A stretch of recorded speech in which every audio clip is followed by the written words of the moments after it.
Hey guys, happy last day of March. And I think today's Tuesday. Yeah, it's Tuesday. It's hard to keep track of time these days. I hope this finds you well. I hope you're staying inside and staying healthy and trying to find your new normal, as difficult as that may be. I can say from my own experience, it is pretty rough, but we're making do with the best we can. So today's class is going to be a gentle variation. The poses can, of course, be even more modified, or if you know the advanced variation and you would like to add that into your own practice, feel free to do so as long as you are able to do so safely. We just want to make sure that when we go into our poses that we're not putting any of our joints at risk, that we're not walking out of our practice feeling worse than when we walked in, and just a general looking for well-being. Now, of course, if you have a block, you're more than welcome to grab a block. You can grab couch cushions or a pillow off your bed, a blanket, a strap, whatever you need to make yourself comfortable. In fact, we're going to get started on a seated position. Now, this is called easy pose, and some of us crossing our ankles is not so easy. I myself have a meniscus tear, and this is actually pretty good. When I first tore it, I sat like this for a good 4 to 5 months. And even now, there are times when the leg needs to go straight. But you may want to have a block or a bolster that you sit down underneath your tailbone as well. And with that, you may be able to cross the ankles easier, putting pressure off your knees. You may be able to elevate the hips higher, taking off some of that pressure as well. But whatever you need to do to just feel comfortable. And while you get things adjusted, I'll go ahead and give you my bad joke of the day. Why do ants never get sick? Because of their little antibodies. So, now that we have our bad joke out of the way, we can get started with our practice. Now, whatever is that comfortable seated position, I want you to direct your gaze to a point of focus. It can be on the floor, it can be the wall in front of you, but if you're comfortable closing your eyes, I do invite you to do so as well. And as you start to settle into your practice, draw your attention inward. Simply noticing how the body is naturally stacking up. Are you putting your head over your shoulders? Are your shoulders over your hips? Are you hanging on to tension in the shoulders and you're rounding them forward? If that's the case, you may need to actively relax your shoulders, maybe rolling them towards your ears and back and away a couple of times, allowing them to settle further down in a more relaxed position.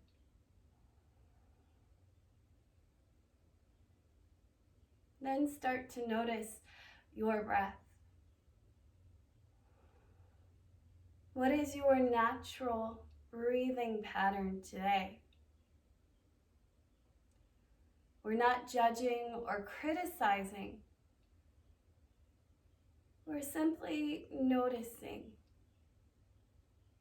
seeing what we're working with today.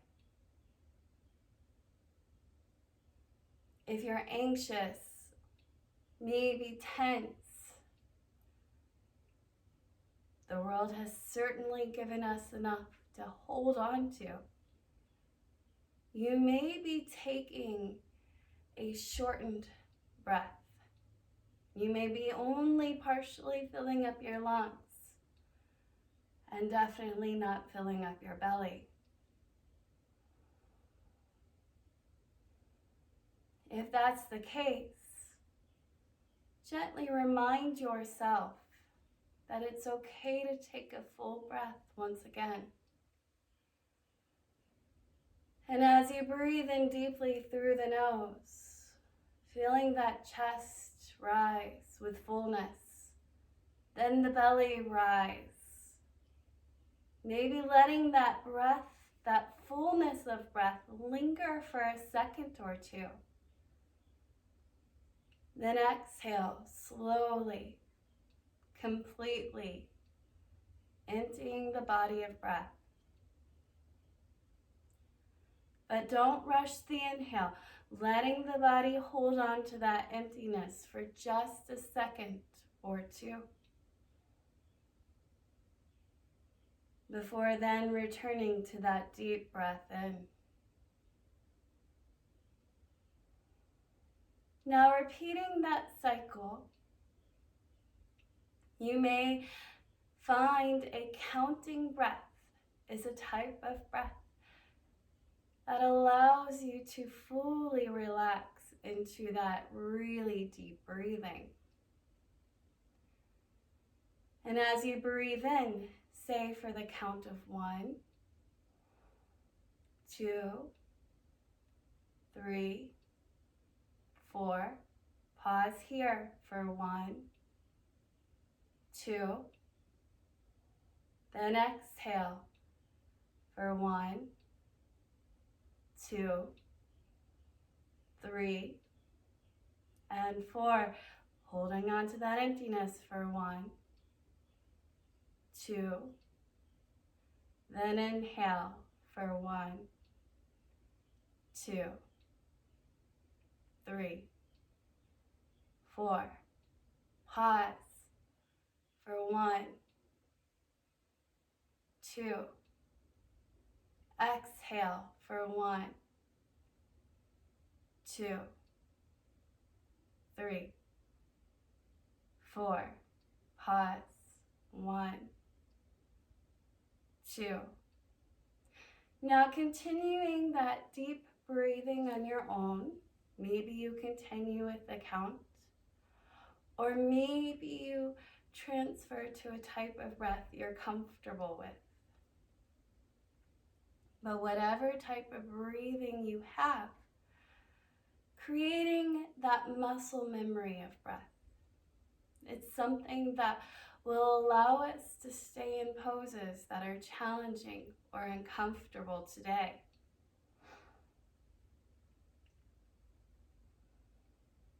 Now, slowly reintroducing ourselves to our practice by opening our eyes, holding on to that deep breath. But we're going to slowly start to work into our shoulders and our neck, bringing our left ear to left shoulder.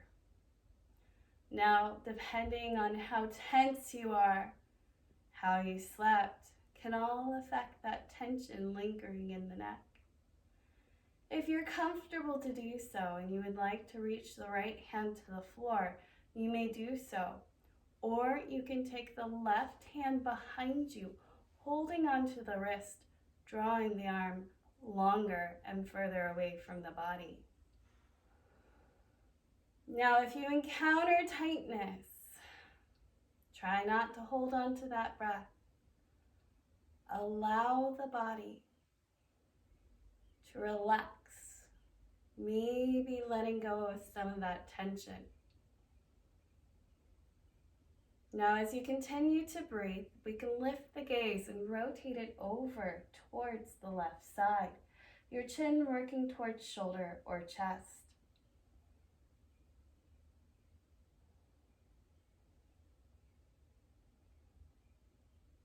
Now, if you held on to the wrist, you may release, and everybody takes hands to the lap once more. taking your time as you roll your head through center, and then taking our right ear towards our right shoulder. Now here you may rest or reach left hand towards the floor, deepening the stretch through the side of the neck. If you choose, the right hand may draw behind you, holding on to that left wrist, almost like you're opening the chest and the shoulder here as well as deepening the neck in the side stretch.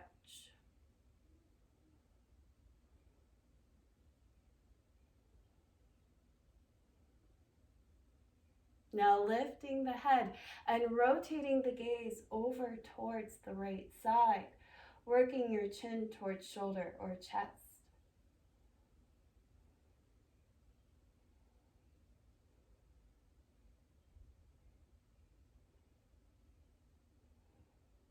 Now releasing the wrist, allowing the hands to return to the left. Taking your time as you roll your head through center. Now we're going to drop our chin down towards our chest, lengthening through the back of the neck. Now if the chin is supported here, you may interlace the fingers, gently placing the hands on the back of the head, maybe using the weight of the hands to deepen the stretch. Now not neglecting our breath here. Take a nice deep breath in and a deep breath out. With your next deep breath in, releasing the hands if you bound them, and lifting our gaze towards the ceiling, stretching through the front of the neck and the chest, opening the heart and the throat. Another deep breath in as we draw our gaze back to center. From here, I want you to work your legs out behind you, making your way into tabletop or hands and knees pose. Now in hands and knees, your hands are placed underneath your shoulders. Your knees are underneath your hips. Now if you're having any wrist mobility issues or hand issues, you may be more comfortable making a fist, taking as long as the fist is directly underneath the shoulder, or even taking a rolled up section of mat for hand and knee. If it's something you work with constantly, you may want to have an extra mat nearby and just take the rolled up mat and move it over when you need the cushion. Now finding our Uddiyana Bandha, binding of the belly here. Draw that belly button towards the spine and towards the lungs. Our gaze directed underneath our nose. From here, lowering the belly with our inhale and lifting our gaze, finding our cow. With your exhale, rolling the spine and dropping the gaze, finding your cat.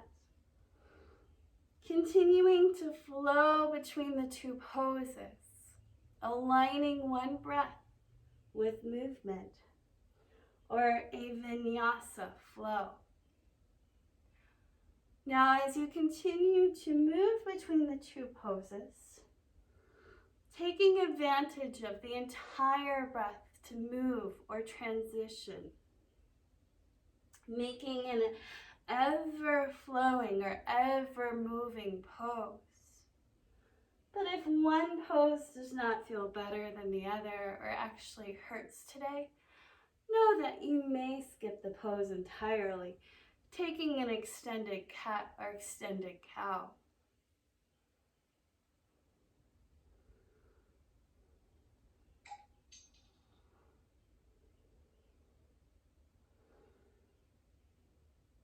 Now after your next cat pose, we're going to make our way back into stillness once more, finding our tabletop. From this tabletop, I want you to take the left hand underneath your heart, sweeping right hand high to the sky, trying to almost stack shoulders and stack hands as we stretch through the front of the shoulders and the chest. As we are stretching, we're pressing the floor away from that bottom hand, but reaching through that lifted arm, growing as tall as possible.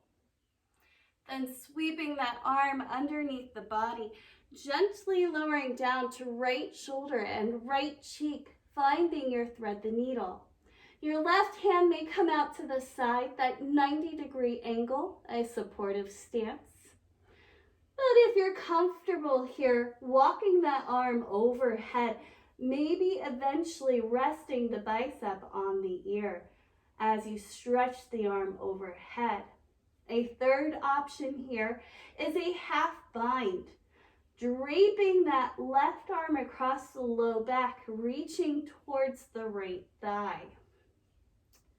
But wherever you choose to go, settling there, relaxing here, allowing your belly to rotate towards your thighs, rotating those hips so you can lengthen more fully through that low back, taking advantage of this pose, not only for the shoulders, but the hips and low back as well.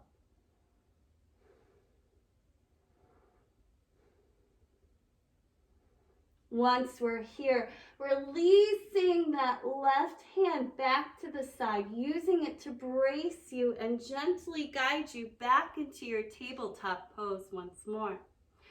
This time, taking our right hand underneath our heart, sweeping our left hand to the sky, reaching, growing, stretching through the front of the shoulders and the chest.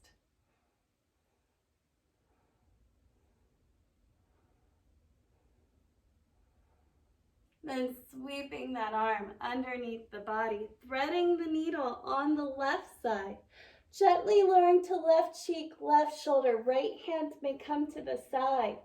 Reach overhead, resting the bicep on the ear, or sweeping the arm across the low back for a half bind option. But again, choosing what feels best for your body. Different days, your body may require different things.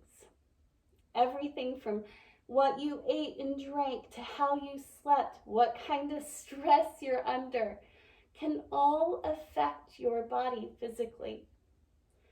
Paying attention to those signs so that we may honor them throughout our practice.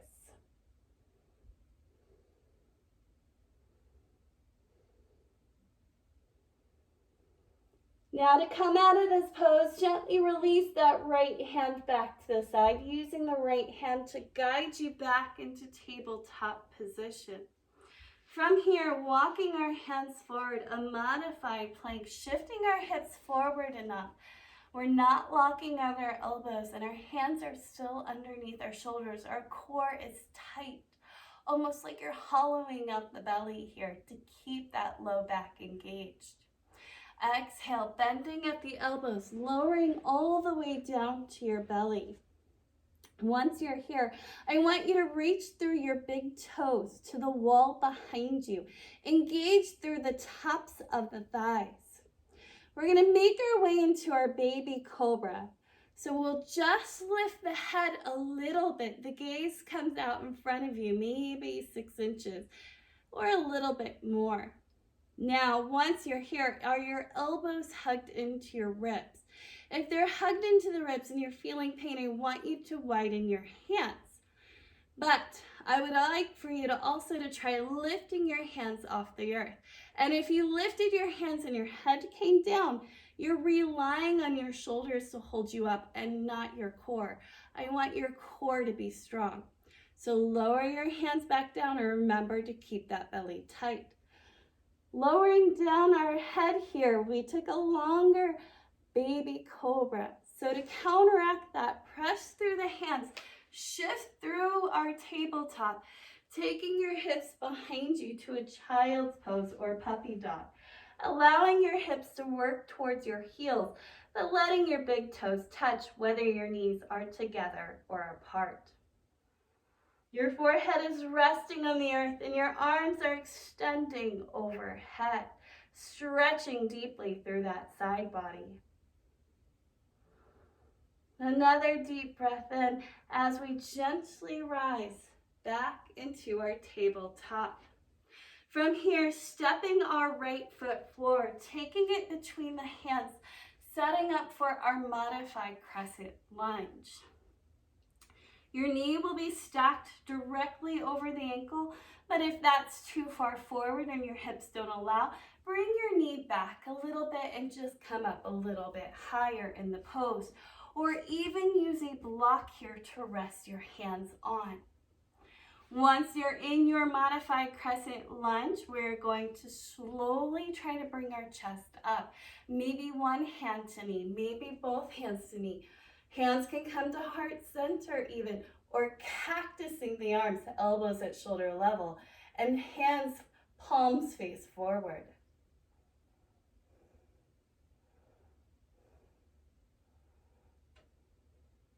From here, our hands return to heart center. Our right hand to knee, left hand underneath shoulder. Rotate the shoulders, maybe lifting the hand towards the sky. Taking a small twist. Releasing that lifted hand, taking it to the outside of that right foot. From here, I want you to tuck the back left toe, lifting off that back leg. When you're ready, maybe taking a big step forward. But if you're not quite ready for the big step, you can take a couple small steps, bringing yourself to a forward fold at the top of your mat. Bend your knees a lot, your belly resting on your thighs, letting your head, neck, and shoulders hang heavy here. Take a nice deep breath in, engage that core, belly tight, walk hands to the thighs, elbows hugged in, finding your flat back. Gaze is about a foot in front of your toes. From here, forward fold and inhale, reverse swan dive. Bringing our hands to heart center. From here, shifting the weight towards our heels, toes can lift or wiggle. Shifting the weight into the heels as we sit back into it, finding our chair pose, hands stay at heart center, our gaze forward. From here, taking a chair flow, inhale, sweep the arms high, coming to standing. And exhale, taking a seat. Inhale, sweeping the arms high. And exhale, taking a seat. Continuing to flow with your own breath. Moving between the poses as we are active through the thighs, the glutes, the core.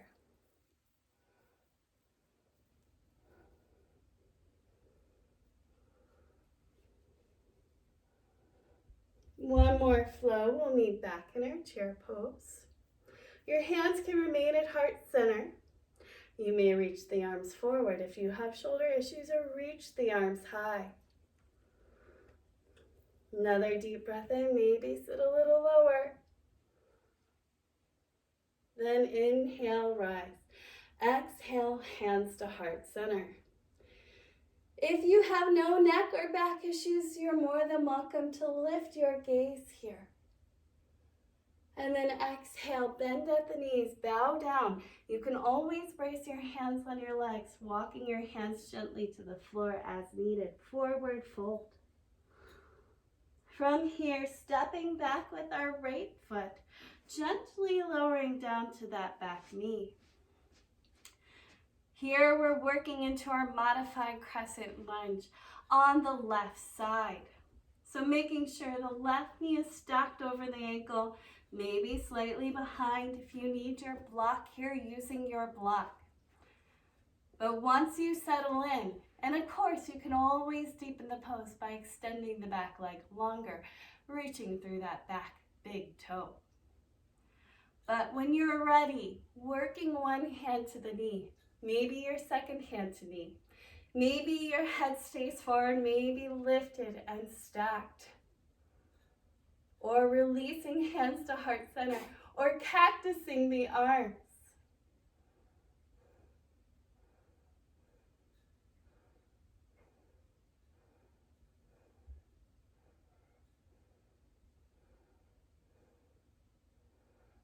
Drawing your hands back to heart center, your head comes forward. Right hand under shoulder, left hand to knee. Rotate, stack shoulders, and maybe lift the left hand to the sky.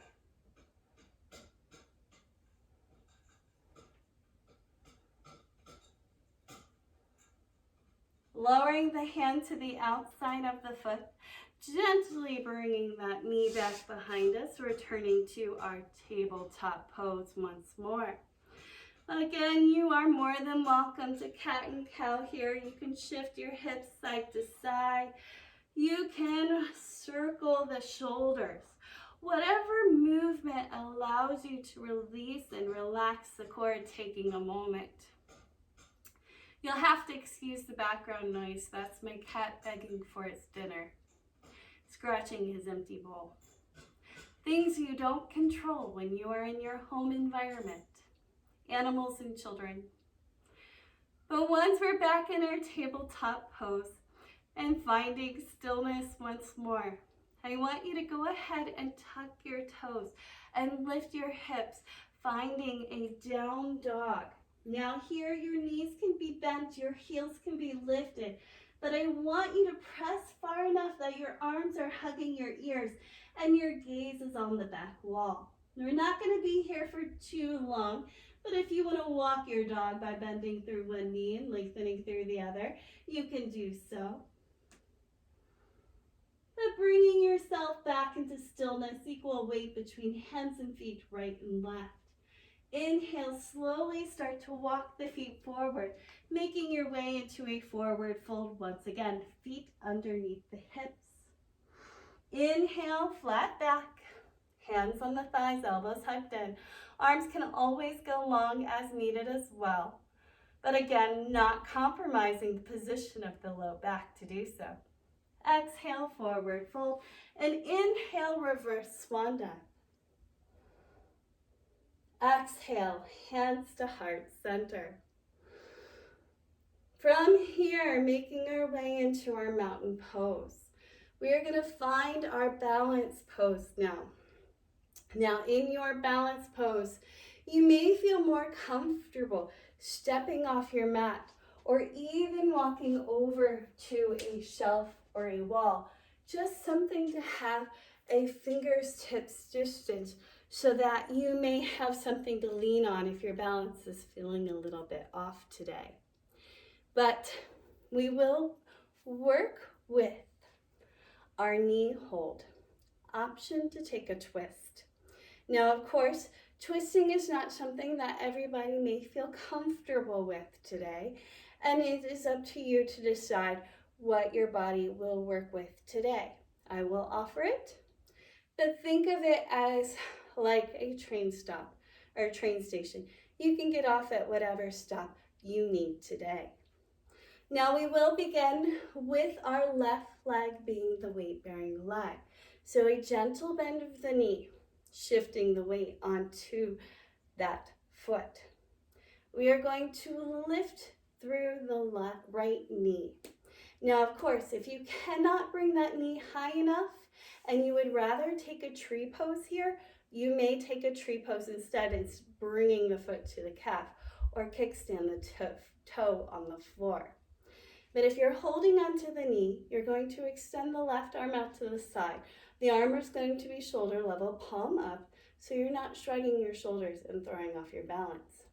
Here is your knee hold. Now you may continue to take this or slowly work that right knee forward. If you're taking your twist, you're going to take the left hand to the right knee.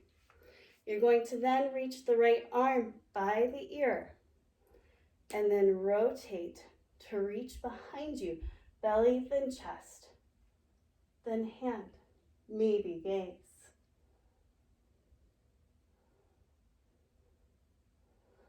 Gently release, unwind the body, hands to heart center, and a controlled step down from your pose.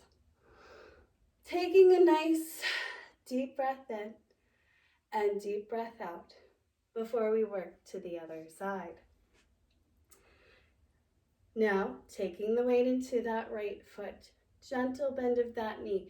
No hyperextending. If you start with a straight leg, shift the weight, you'll extend the leg, then hyperextend that joint, which weakens the joint over time.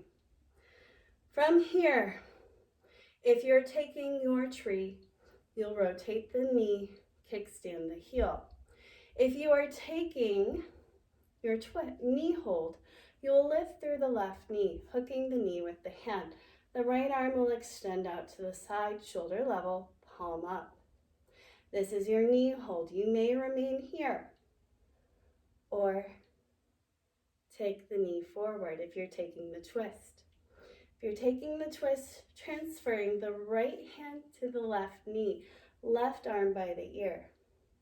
Then rotate belly, then chest, then arm. Maybe gaze. Taking your twist.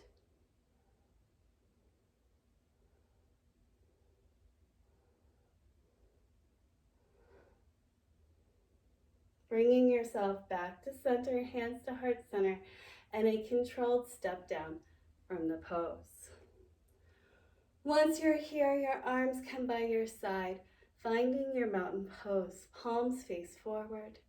Hands and feet are stacked under hips and shoulders. Head is stacked over the shoulders. You may find your drishti or close your eyes, allowing the body to focus on breath once more. And as the body breathes in deeply, you're able to relax and let go. Letting go of the things that bothered you, maybe stressed you out about standing on one foot. Maybe those self-criticisms we are applying today. Instead of embracing or celebrating the small victories. Maybe you held the pose longer than you had before, or maybe it was your first time today. Every second counts, just like every breath. Now, as you continue to breathe, sweep those arms high, open the eyes, lift the gaze, exhale, hands through heart center. From here, we are going to take our chest expansion, shoulder stretch. Now, if you are unable to reach your hands behind you, palms together, arms long, this is where you may want a strap or a towel. You'll take the strap between your hands so that you're able to have the arms long. Now, as you start to get better at the pose, you may be able to walk your hands closer to one another, eventually not needing the strap at all. But I do want your palms together, working those shoulder blades together.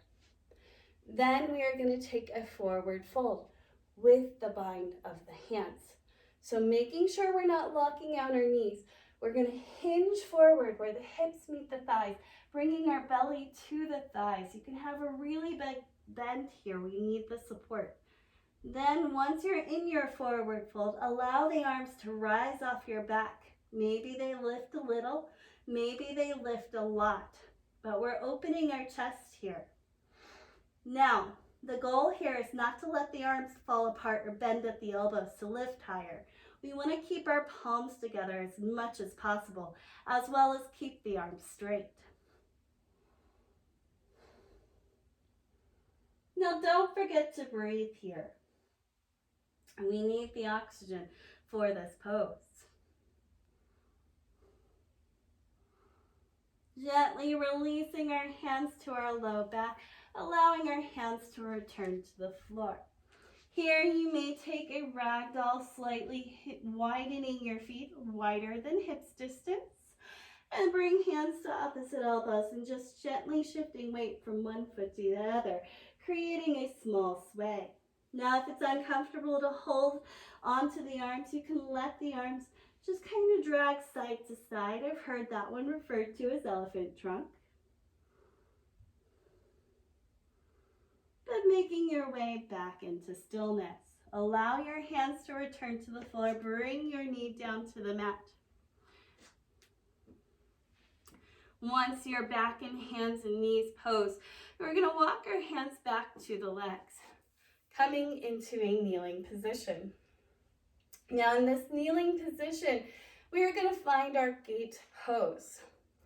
If you're able to, and you have a strong core, you may be able to extend the right leg out to the side, bringing your foot parallel to the edge of the mat. But if you need to, you can always come through your tabletop, extend the leg out to the side, then coming back up into a kneeling position. Now again, that leg is parallel to the hip, or the foot's parallel to the mat, and the leg is in line with the hip bone. From here, there is another variation where you point your toe out, but we're going to take the safest variation, which doesn't allow you to go as deep into the pose. You're going to bring your right hand to your hip, your left arm long, up and over towards the right side, taking a deep lateral stretch. Now it's not as much as you can bend to the side, as much reach to the side. Your gaze is directed towards the ceiling. You want to be able to see ceiling and not arm. If you see arm, you're just rotated too far forward with the top arm. You would just come back up, open the arm, and come back down.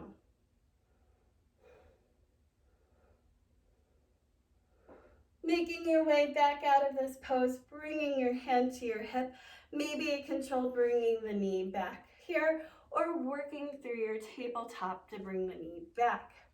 Now working to the other side again, you can place hands to the floor, extend the leg out, or from your kneeling position, bring your left leg to the side. Again, your foot's parallel to the edge of the mat for the safest variation. It's almost like a brake preventing you from going too far into the pose.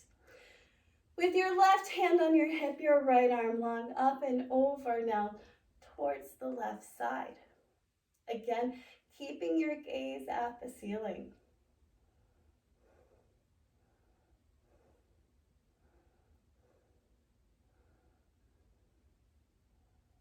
Now bringing yourself back through center, we're going to bring that knee back underneath your hip, whether from kneeling or tabletop. Now we are going to take a heart opener today, and I'm an equal opportunity poser, but it is probably my least favorite pose, is camel pose. Now I'm going to turn to the side because it's very important about your hip to knee alignment. If you come too far forward with your knees and bring your hips back, you may feel like you're coming deeper into the pose, but we want to protect our backs as well as our necks. So for me, I personally like to tuck my toes. It helps me feel like I'm almost breaking and it's forcing my hips forward, as well as lets me reach towards my heels if I want to take it to that pose. Some people are not comfortable tucking toes and may want to just keep the flats of their feet on the floor. But wherever you are, we're going to bring our hands to a fist. Our hands are going to come to the little knobs in the low back. We're going to press our hips forward as we lift our gaze towards the ceiling, opening our hearts, our throats. Now, as you become more comfortable in the pose, you may be able to extend one arm towards the ceiling. If you take one arm towards the ceiling after a couple breaths, you would switch and come to the other side. You may be eventually able to shift your hips forward enough that you are able to reach towards the heels, taking a full camels.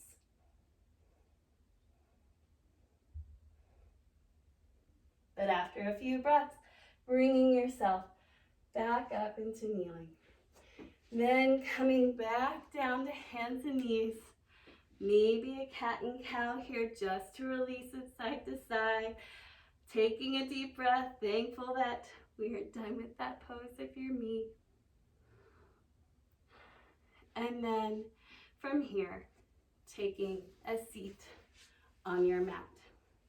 And this is our final portion of class. We don't come up after we've taken a seat here. The next step will be to work towards our back and eventually Shavasana. So if at this point you start to cool down and you need your socks, your jackets, a blanket nearby, your tools, your modifications and props, you may want to have them within easy grabbing distance, just so you don't have to do extra work. From here though, we are going to take our single bound angle pose. Bringing our left foot to the inside of the right thigh. Square up your shoulders, hinge forward, bringing yourself into a forward fold, flat back. Then walking your hands down the leg. If we have a strap, you can walk them down the strap, and then chin to chest last. Other modifications for the pose may mean bringing your knee to a block and resting it on the block, or actually taking your foot off the edge of the mat, keeping the knee lifted, and bringing your shoulders, your chest, and belly to the inside of that leg and into your forward fold. But wherever you need to go with the pose, settling in, taking a nice deep breath in and deep breath out. The more relaxed here you are, the more patient and still, the more the fascia, the lining around the muscle, relaxes, and eventually releasing, allowing you to find greater mobility.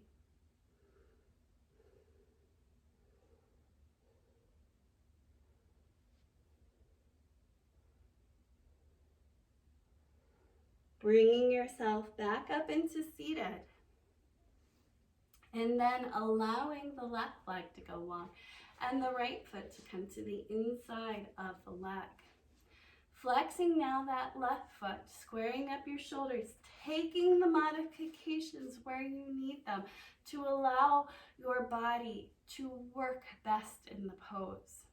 Square up your shoulders, hinge forward where the hips meet the thighs, walking hands and legs towards the feet, and then chin to chest last.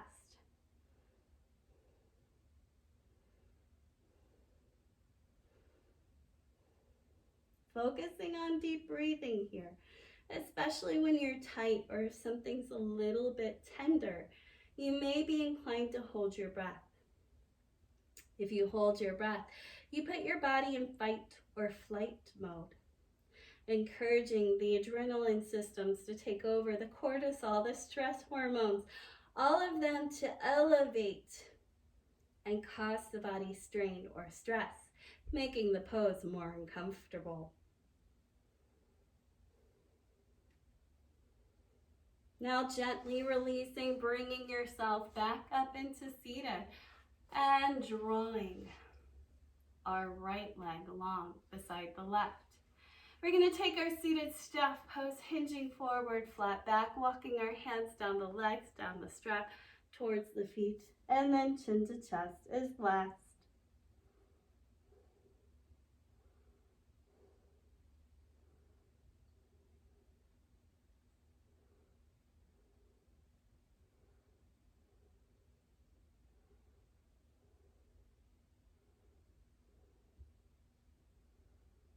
Bringing yourself back up into seated. Once you're here in your seated position, we're going to open our legs into a wide V. In your seated wide V, you're going to flex your feet. Your knees and your feet are going to point up towards the ceiling. You're going to apply the same method as your seated forward fold, walking yourself forward. Now here you may need a block or like a block or pillow. You can bring your hands to the block, maybe your forearms to the block if you're not quite ready for the floor. But I want you to be mindful that the knees and the toes remain pointed up the entire length of the pose. They're almost like the Thelma and Louise of the joints.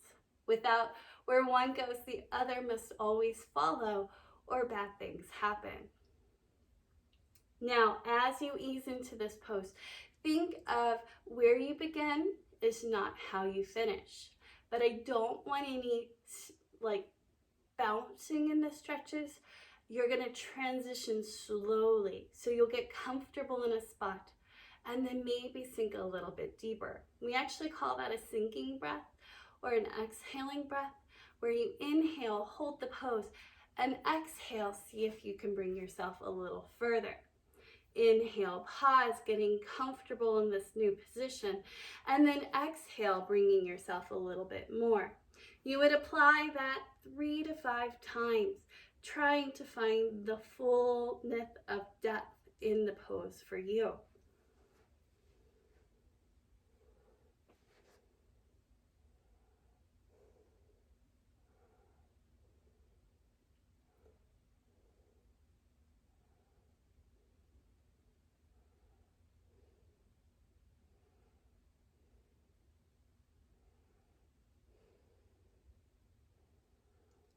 Slowly making your way back up into seated, taking your legs back together. Now, once your legs are back together, we're going to make our way onto our backs.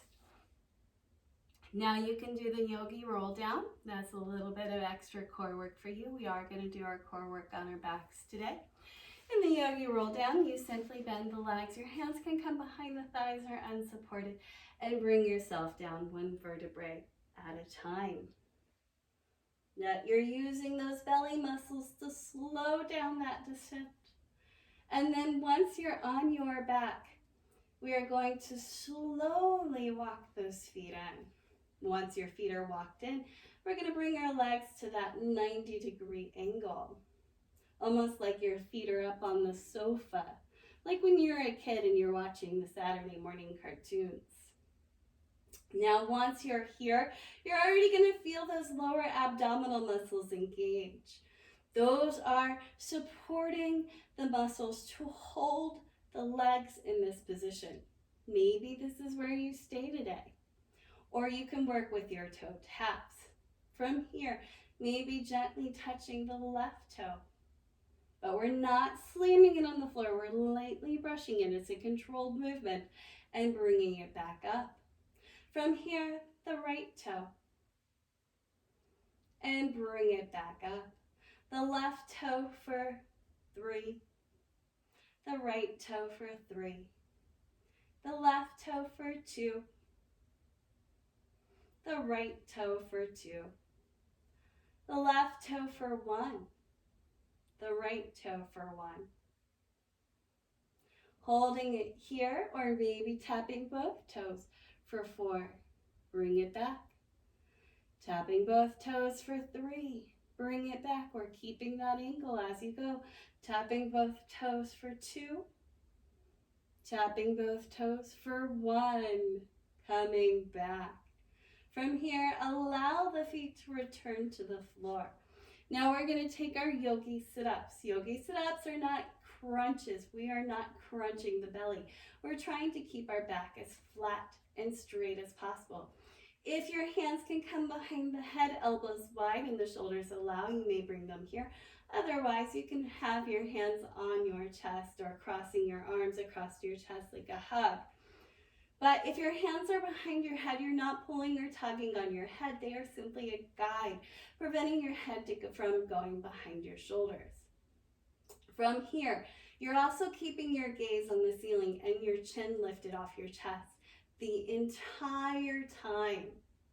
From here, take a deep breath in and exhale, lifting head, neck, maybe shoulders off the ground. They don't have to. And inhale, lower down. Exhale, lift for 4. Inhale, lower down. Exhale, lift for 3. Inhale, lower down. Exhale, lift for 2. Inhale, lower down. Exhale, lift for 1. Don't let those elbows flay in. And inhale, lower down.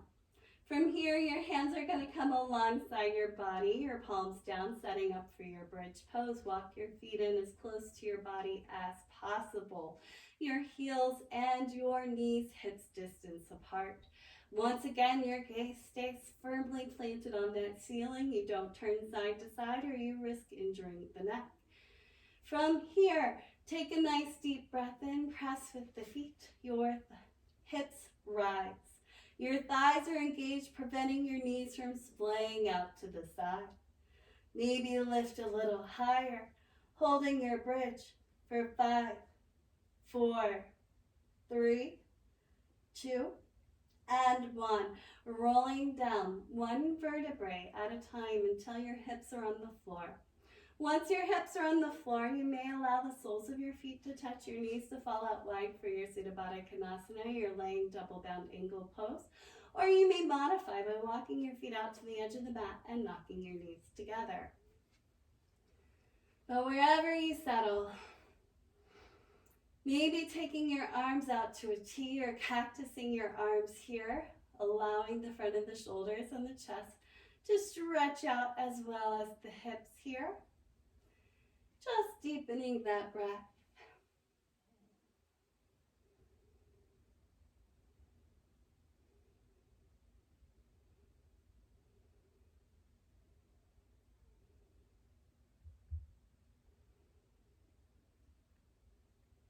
To come out of the pose, you're going to bring your knees and your feet back together. Take your knees to your chest, hugging them close to your body.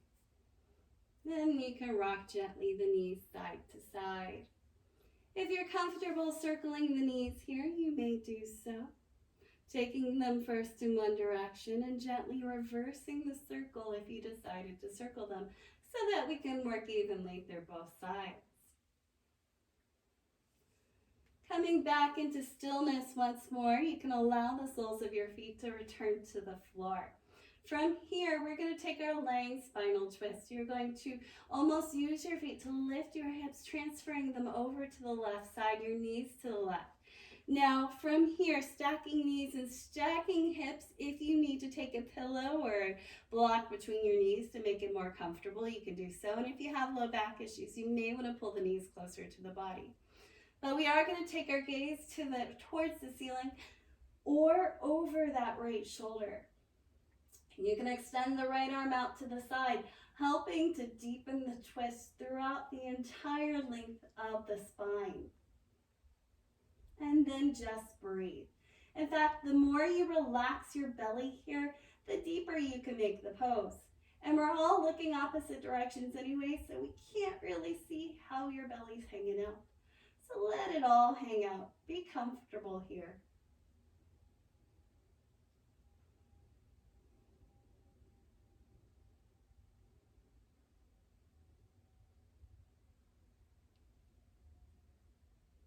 From here, taking your gaze back up towards the ceiling, your knees back towards the ceiling, using your feet, lifting your hips and straightening your back.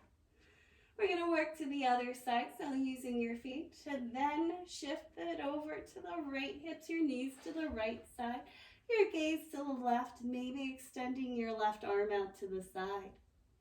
Here, once again, relaxing, breathing deeply, letting that belly rise and fall with every breath. You can even start to close your eyes as we work to our final relaxation.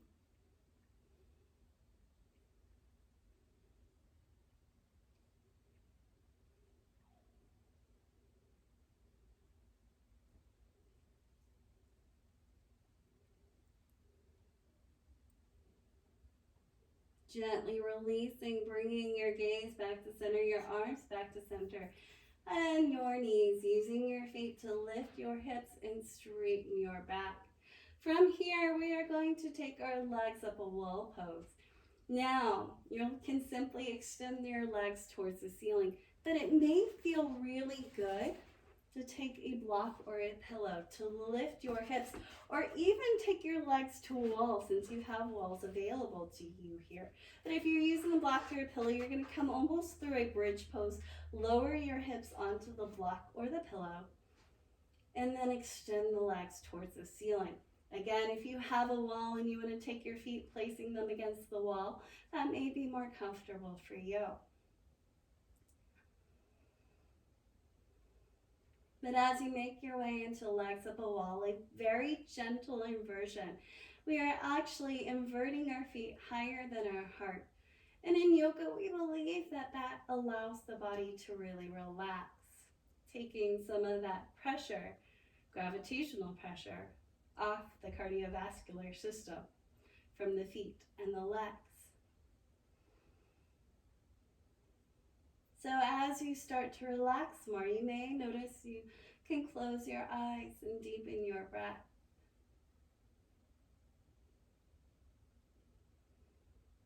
It is one of those poses that they have poses for different variations or ailments, if you will. And insomnia is one of those poses that legs up a wall is supposed to help with. It's also really good if you do a lot of activity during the day to just help the body relax and calm itself, even causing some restoration or healing in the body. Now to slowly come out of this pose, you're going to bend the knees, allow the feet to return to the floor. If you took a block or a bolster under the hips, you're going to slide it out to the side, allowing the hips to return to the floor. From here, we are going to take our final relaxation, allowing our feet to go out long. Now, if it's not comfortable to have legs long, you can always modify and keep the knee bent and the feet planted. You can take your arms alongside your body, palms up, or hands resting on your belly, palms down. And once you find that place to settle in, allow the muscles to completely relax. Go heavy without motion. Unhinge that jaw, allowing not only the jaw, but the tongue to relax as well. The mouth might slightly hang open. Allow the breath to become soft, shallow, and light. The chest barely rising with every inhale. Allow the eyes to remain closed, but softly.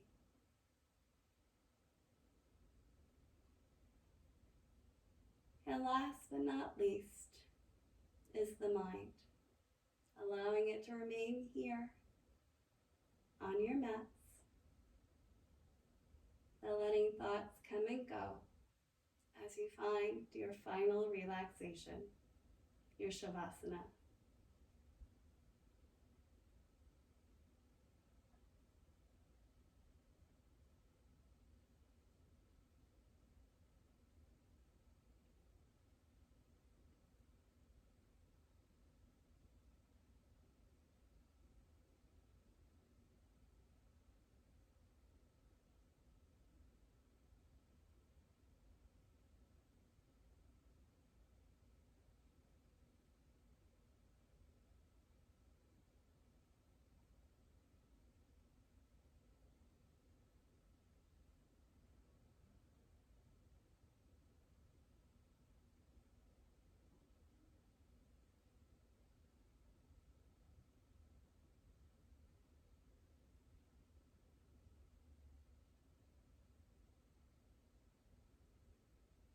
Taking a deep breath in, bringing life back into your bodies.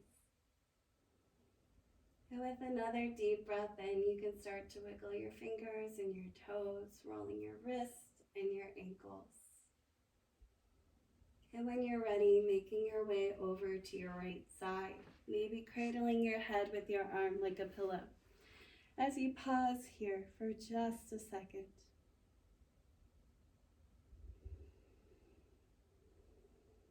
And as you pause here, my final request, like always, is to find something to be thankful for, and using that feeling of thankfulness to gently carry you to seated.